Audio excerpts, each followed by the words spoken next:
So we've got a negative power, and we want to represent this as a ordinary number. So what you do is move this to the right of the decimal, and you increase the power by 1. So it would be 0.63 times 10 to the minus 6, then 0.063 times 10 to the minus 5, 0.0063 times 10 to the minus 4, 0.00063 times 10 to the minus 3, and then we would have 0.00063 times 10 to the minus 2.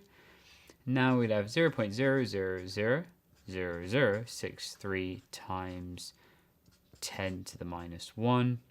And finally, you'd have 0.0000063. So this, in standard form represented as an ordinary number, is this, or as a decimal.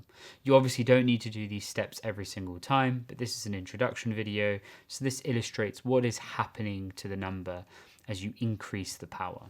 So let's say we've now got our number that's in a decimal, and we want to represent it in standard form. So you do the opposite of what we've done there. We'll move this one position to the left. So it will go 0.068 times 10 to the minus 1.